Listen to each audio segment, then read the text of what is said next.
La méditation, ce n'est pas ce que vous pensez, la véritable nature de votre être.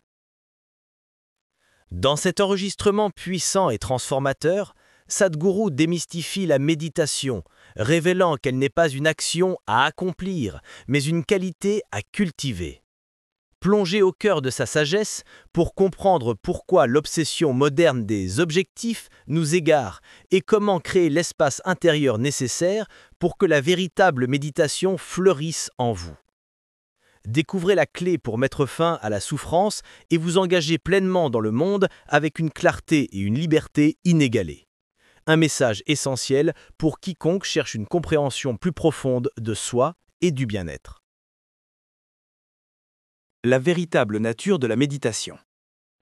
Écoutez-moi attentivement, car ce que je vais vous dire est fondamentalement différent de tout ce que vous avez entendu à propos de la méditation. Pendant des millénaires, les gens ont fait de la méditation une chose complexe, une pratique ardue, une discipline que seule une poignée d'élus peut maîtriser. Mais c'est une grave erreur.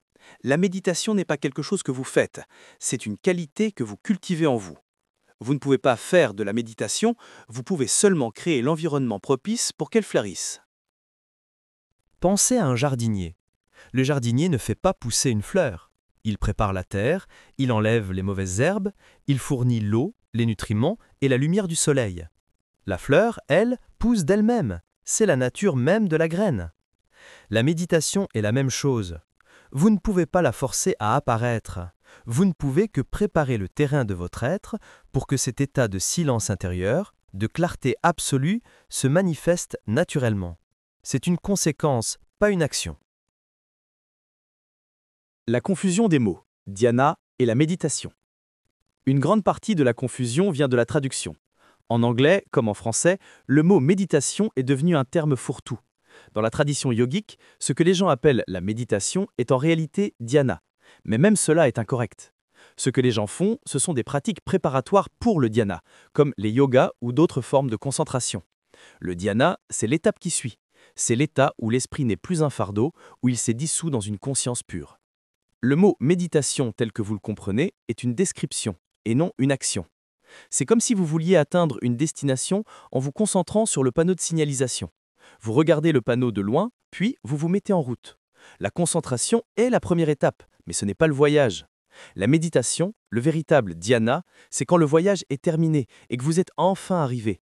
Vous n'êtes plus en train de vous battre avec votre esprit, vous ne le forcez plus à se taire. Il s'est simplement calmé de lui-même. Vous êtes dans un état de non-action.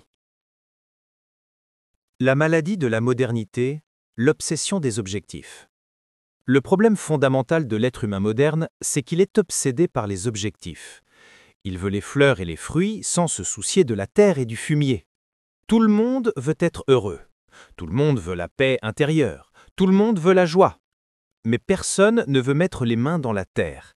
Personne ne veut s'occuper du sol de son propre être. Vous voyez, la vie ne fonctionne pas comme ça. La vie est un processus, pas un objectif final. Si vous êtes un fermier et que vous ne vous intéressez qu'au marché où vous vendrez vos récoltes et non à la qualité de votre sol, à l'eau que vous utilisez et aux soins que vous apportez à vos plantes, qu'allez-vous récolter? Rien, ou des récoltes de mauvaise qualité. C'est la même chose pour votre bien-être intérieur. Vous ne pouvez pas vous réveiller un matin et décider « aujourd'hui, je vais être en paix ». La paix n'est pas un interrupteur que l'on allume, elle est une conséquence de la façon dont vous vous traitez, de la façon dont vous traitez votre corps, votre esprit et les énergies qui vous composent. C'est une conséquence du processus. Le pouvoir libérateur de la distance intérieure. Alors, qu'est-ce que la véritable méditation?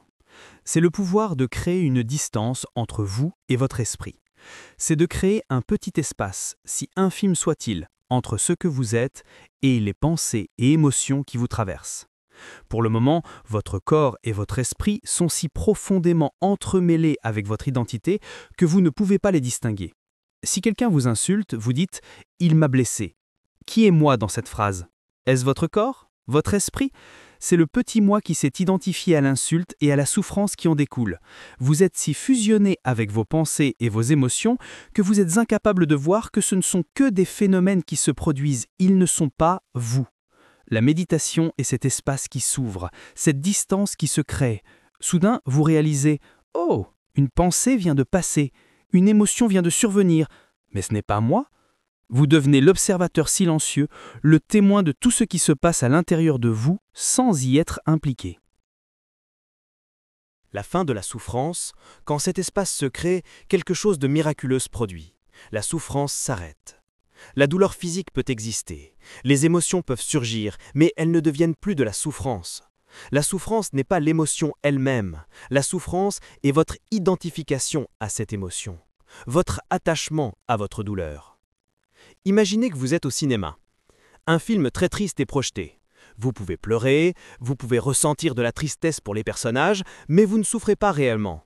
Pourquoi? Parce que vous savez que c'est un film et que vous êtes assis dans un siège en sécurité. La méditation, c'est devenir le spectateur de votre propre vie, en étant pleinement conscient que vous êtes le témoin et non l'acteur qui souffre. Cela ne signifie pas que vous devenez indifférent au monde. Au contraire, quand vous n'êtes plus affecté par vos propres turbulences intérieures, vous pouvez vous engager dans le monde avec une énergie et une clarté sans précédent. Vous n'agissez plus par réaction, mais par conscience. C'est la liberté ultime. Alors, arrêtez d'essayer de faire de la méditation. Commencez par créer les conditions. Faites du yoga, marchez dans la nature, apprenez à observer votre respiration sans la modifier.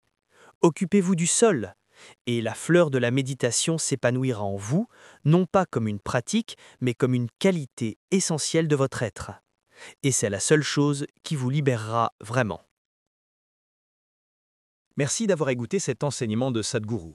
J'espère que ces mots ont résonné en vous et qu'ils vous inspireront à regarder la méditation sous un jour nouveau. La sagesse n'a de valeur que si elle est mise en pratique. Je vous encourage à ne pas simplement écouter ces idées, mais à les appliquer dans votre vie quotidienne. Créez cet espace intérieur, observez votre esprit sans jugement et laissez la véritable transformation opérer. C'est dans l'application de ces principes que réside le véritable changement de conscience. Si vous avez apprécié cette vidéo et souhaitez continuer votre exploration de la sagesse de Sadhguru et d'autres enseignements mystiques, n'hésitez pas à aimer cette vidéo. Pour ne rien manquer de nos prochaines publications, abonnez-vous à la chaîne et activez la cloche de notification. Merci encore de votre soutien.